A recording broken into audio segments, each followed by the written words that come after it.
한 구독자분께서 질문을 던져주셨습니다. 제가 플러스 1,500만 원 받고 계약을 했다라는 그 강의를 보시고 의문을 던지셨어요. 어떻게 집을 한 채를 사는데 1,500만 원을 받고 그렇게 계약을 할 수가 있냐? 그 소유권을 이전을 할 수 있냐? 라는 그 측면들에 대해서 제가 시간이 될 때 답변 전달 드린다고 했었거든요. 그 질문에 해당되는 그 답변 드리도록 하겠습니다. 사실 이번 휴가 기간 때 제 소유권 이전, 셀프 등기로 해서 3건의 그 아파트를 소유권 이전을 했습니다. 자, 휴가 복귀 이틀 전에 등기 필증을 발급을 받아서요. 정말 깔끔하게 처음 셀프 등기를 했지만 그렇게 큰 어려움은 없이 전부 다 인터넷으로 작업을 다 했던 그 부분들로 소유권 이전을 마무리를 지었었어요. 자, 첫 번째 그 물건을 화요일날 치렀었고요. 2건에 해당되는 그 물건 금요일날 치렀습니다. 자, 첫 번째 화요일날 치렀던 그 물건이 자 이렇거든요. 제가 얼마에 샀냐면 1억 4,450에 샀습니다. 1억 4,450에 샀는데 전세가가 얼마였었냐면 얼마로 알고 계약을 했었냐면 1억 7천으로 알고 계약을 했었습니다. 자, 뭐가 좀 안 맞죠? 매매가가 1억 4,450인데요. 전세가가 1억 7천이라고 하게 되면 전세가가 더 높아요. 자, 얼마만큼 높나요? 자, 1억 4,450인데 저는 지금 머릿속으로 계산을 하기가 좀 쉽지가 않기 때문에 1억 5천으로 생각을 하고 1억 4,450인 1억 4,500이라고 생각을 하고 자, 2,500만큼 전세가가 높습니다. 자, 그런 얘기는 뭐냐면 이 소유권 이전을 하게 되면 전세가에 해당된 그 금액만큼 받고 계약을 하기 때문에 2,500만 원을 받고 계약을 할 수가 있습니다. 저는 사실 2,500만 원 받고 계약을 하는 줄 알았어요. 그런데 추후에 집 주인이 마음이 바뀌었습니다. 마음이 바뀌어서 어떻게 바뀌었냐면 사실 플러스 피죠. 2,500만 원을 사는 사람한테 줘야 된다. 너무 위험하다라고 생각을 하고 처음에는 1억 4,450만큼을 다시 전세 계약을 해서 돈을 하나도 안 주는 그런 상태로 계약을 다시 하고자 그렇게 말씀을 하시더라고요. 그래서 저는 최초에 2,500만큼 받는다라고 생각을 해서 계약금을 전달을 했었는데 갑자기 말 바뀌니까 좀 다른 상황이 됐지 않겠습니까? 협의를 거쳐서 결국 조율을 했던 게 얼마였었냐면 전세가를 조금 조정을 했습니다. 얼마로 조정했냐? 1억 5,500으로 조정을 했어요.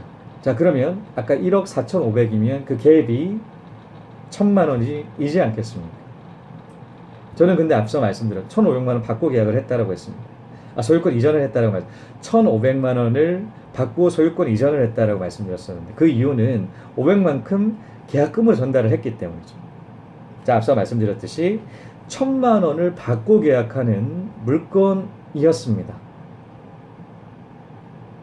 자, 이런 물건은 흔치 않는 물건이에요. 사실 저도 8년차 투자를 해 가면서 있겠지만 한 번도 이렇게 플러스 P를 경험을 했던 적은 없었습니다. 사실 한 넉 달 전에도 트라이까지는 됐었거든요. 1,500만 원 더 받고 계약을 할 뻔했었는데 막판에 좀 틀려가지고 계약을 하지는 못했던 그 물건이 있는데 지금 너무 아쉽습니다. 그때는 너무나 뭐라고 해야 될까요? 너무나 좀 막판에 좀 뒤틀려서 좀 여유가 있기 때문에 사실 굉장히 매수를 하는 그 입장에서는 굉장히 여유를 가져야 합니다.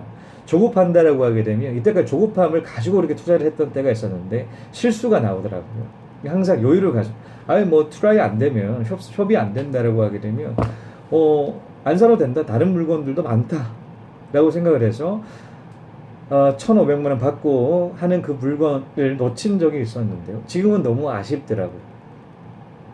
말씀드렸듯이 1,500만 원을 계약을 그렇게 했었죠. 1,500만 원 받고 계약했어요. 실제로는 1,000만 원을 더 받고 물건을 샀던 것이었죠.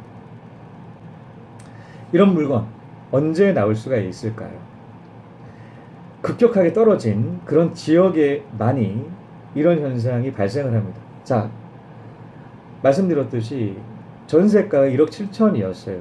그 전세가를 계약하는 그 시점일 때 매매가는 얼마였을까요? 추정은 정확하게 얼마인지에 대해서는 알 수는 없지만 사실 뭐 알 수는 있을 것 같긴 한데 추정은 할 수가 있죠. 그것은 1억 7천보다 그 이상에 해당되는 매가였기 때문에 전세가가 그보다 낮았다라고 생각을 할 수가 있지 않겠습니까? 그러면 1억 8천이든 1억 9천이든 해당되는 그 금액적인 부분이 매가로 형성이 될 수 있었을 거예요. 그런데 2년이 지나는 그 지금의 순간에 정확하게 1년 6개월 지났었거든요. 그 지점에 해당되는 그때는 자, 전세가보다 훨씬 더 매매가가 내려갔습니다. 자, 그러면 그 지역에 해당되는 그 지역 부동산 불황기에 해당되는 지역입니다. 저는 여러 번 말씀드리죠. 역발상으로 투자를 한다. 역발상 투자적인 부분에 있어서 집중을 한다. 하고 여러 번 말씀을 드리는데 이런 플러스 P가 역발상에서 발생을 하더라고요.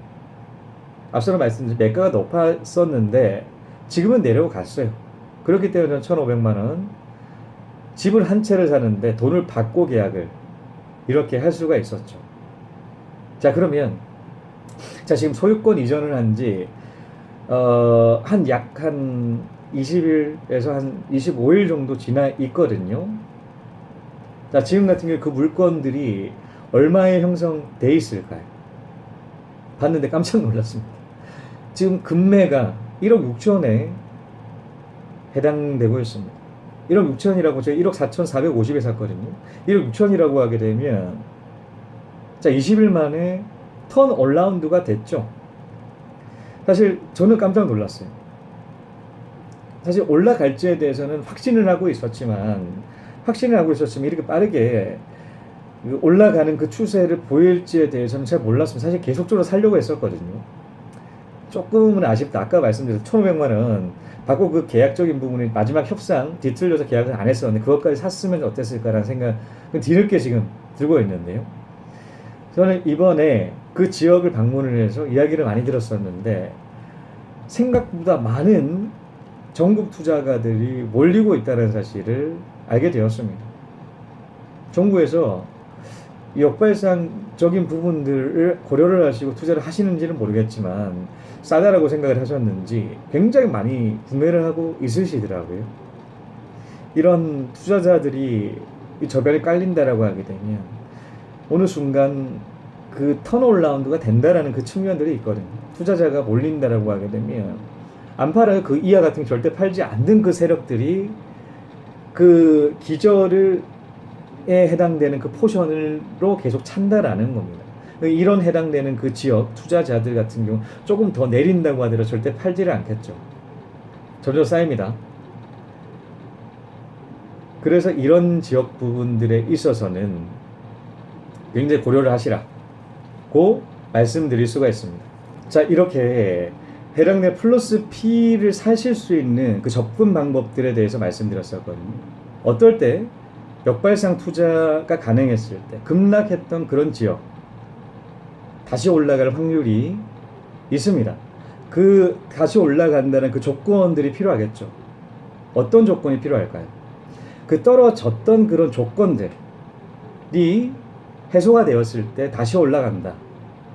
떨어졌던 그 측면들이 한번 분석해 보실 필요가 있습니다.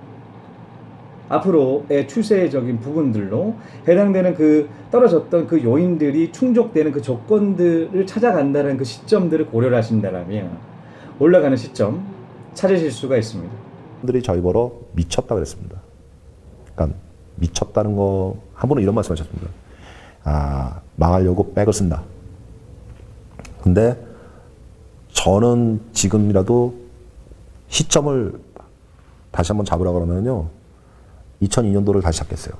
안 그러면은 그거보다 더 안 좋은 해를 갖다가 집어서 시작을 하겠습니다.